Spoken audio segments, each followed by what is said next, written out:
Good morning, teacher. Today I will present about pollution prevention in brewery industry.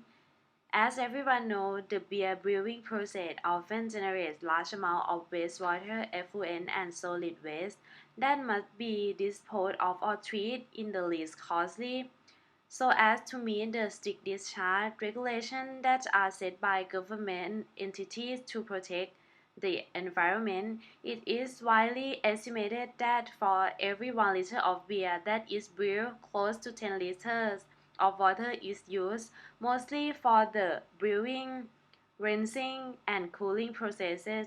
Thereafter, this water must be disposed of or safely treated for reuse. Or in the topic that I will talk today is about wastewater treatment, and this is the brewing process. The first one is malting, then the second step is milling, the third step is mashing, the fourth step is lautering.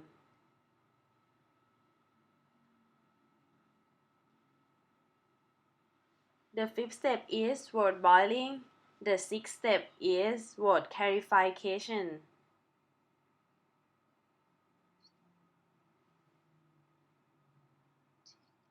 The seventh step is fermentation. The eighth step is storage. And the last two steps are number 9, filtration and filling. And this topic is wastewater treatment. I mentioned about on-site pre-treatment. On-site pre-treatment can reduce the amount of solid and organic sent off-site for treatment. It usually does not treat any sanitary waste since that may be discharged through a separate sewer system. Effluent pre-treatment system reduce effluent loads using either aerobic or anaerobic methods. Both require large holding tanks and sensitive controls or operating conditions. There are three primary pre-treatment processes utilized at breweries. The first one, pH neutralized solids removal and biological treatment.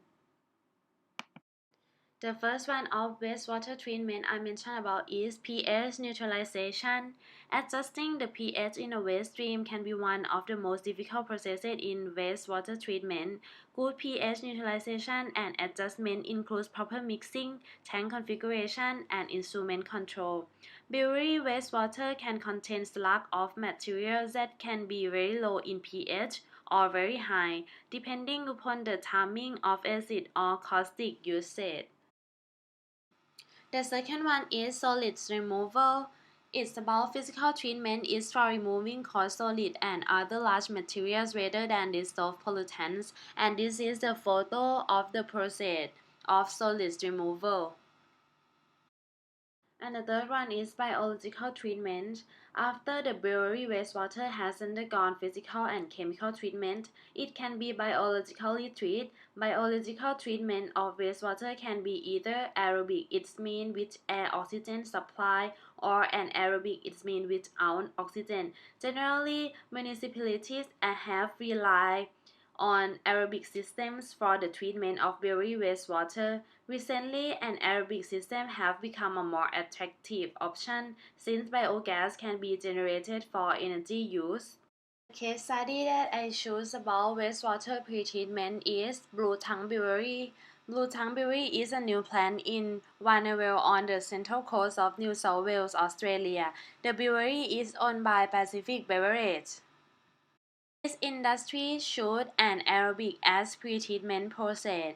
The new brewery's wastewater will pass several pre-treatment steps before entering a GWE Anubis B and aerobic methane reactor, in which the wastewater's organic content, or COD, is digested by bacteria in a closed reactor, degrading the compounds and converting them into valuable biogas and clean effluent.